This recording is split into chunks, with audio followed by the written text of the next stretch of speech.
We have Crypter open. We can see that you can select a file within it, or you can create a command line process. It'll then offer options for installation within a given folder. You can specify a file name or a secondary folder and a registry name. Then it offers injection options that you can determine how it will inject itself into a given process or what technique it'll use. We can see that it has the options of reg asm, reg services, and itself. Then we can also set the information about a given assembly, such as the title, description, and so on of a assembly. And we can also click random to randomize this. It has a preset list that copies from a lot of popular binaries. We can also clone from a given binary, and we would just need to select it within this window. You can also set the icon of a binary. And then once all of these options are set, you can crypt your binary here. This tool is available on GitHub. The tool is written within .NET, so I'm going to open the pre-built binary from the GitHub and put it into dmspy. Let's look at how Crypter works. You can see some of the modules and then more information and classes that are used within the binary. We can first check out the program itself, and because this is a form using .NET, we can see that the program main is just going to be calling a new instance of the form class, and we can click into this to see the real code. So we can see the initialization is just setting all of the default options for it. It is then just setting some things within the GUI, so on and so forth. What we really want to be looking at is what happened when the build button is clicked. When it's clicked, this is what will initialize the crypter, and it will start building, as we can see here. We can click into start building to check out some more of the code, and this is just changing some things within the GUI. If we scroll through this, a lot of it is GUI management. So we're going to look at the imports used within the code to find out where the real program is lying. And then within build, we can see the code that we're actually looking for. Here we have a very basic overview of a scan time crypter and a runtime crypter. Let's concentrate first on scan time crypter. Scan time crypter is for static analysis of a binary. What static analysis is when a malware is not actually detonated, but you're just looking at it from a code perspective. So you haven't detonated it within a VM or a sandbox. Antiviruses will do this first. They'll check out a binary without running it or checking what's going on the system to see if they can determine whether it is malicious or not. And to bypass this, a scan time crypter will usually work in the following order. You'll take your malware and you'll put it into your crypter. Then your crypter will spit out a decryptor and the obfuscated malware. So what the crypter will do is it will encrypt usually or obfuscate the malware that you've put in and then bundle it with a decryptor.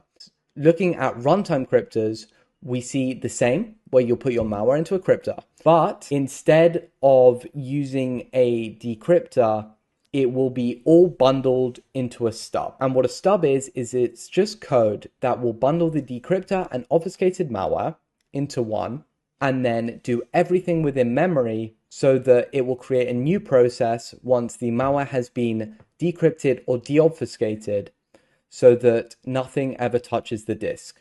And this is very useful so that the decrypted or deobfuscated malware never touches the disk so that an antivirus may have a harder time scanning it. This doesn't always work, and this is somewhat of an older technique, but nowadays antiviruses have many different methods of detecting malware.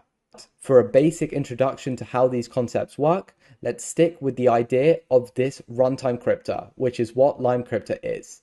It will be a piece of code that will contain both the decryptor and the obfuscated malware. And once ran, it will run the malware within memory. So let's go back to looking at what Crypter is doing. Let's look at the functions within the limecrypter.build class. Within it, we see the setup build here, and this is an empty initialization of the class. And then we see AES encrypt, compile, and prepare source. So we can already get an idea of where the previously mentioned obfuscation of the malware is going to come in. And we can guess already initially, this is just a guess and not your final answer, because I recommend that you read through the entire source. But for now, let's think that maybe AES encrypt is being used to obfuscate that sample, as we saw within this theory demonstration. Looking at the compile function, we're going to see if we can confirm that theory. So looking through it, we see that it's creating a temporary directory. It's then initializing some new strings, setting some more options here.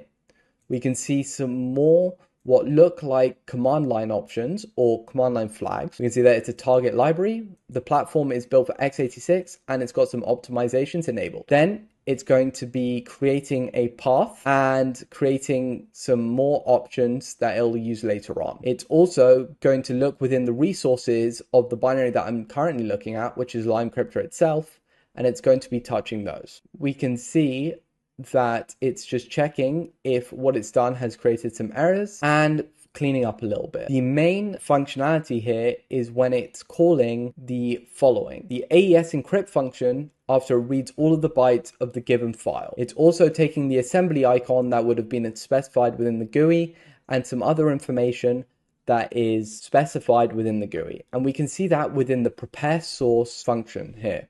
We can right click on this and we can click on analyze to see where it's used. And we can see that it's used within the call, the button build. And this is when a user would click on build. So we can see first it calls prepare source and then it starts building. So prepare source is called before the compile function that we looked at earlier. Within prepare source, we see that it's taking some of the assembly details and setting them.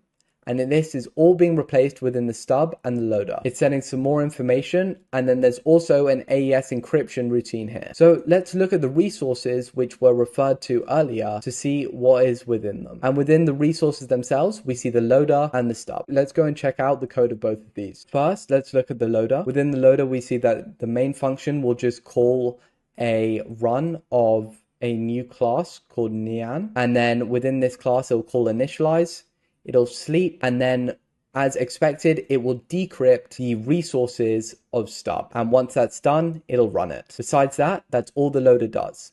So to summarize, it will first load #stub from resources, AES decrypt stub, and then create an instance of stub and run it. The loader is a very simple function with only 3 individual tasks that it accomplishes. So let's go ahead and look at stub. Looking at stub, the story is a bit different. This file already looks a lot bigger than the other. So this is probably where a lot of the processes to avoid antiviruses begins. It first checks if the install flag is enabled, and if so, it will run the installer function.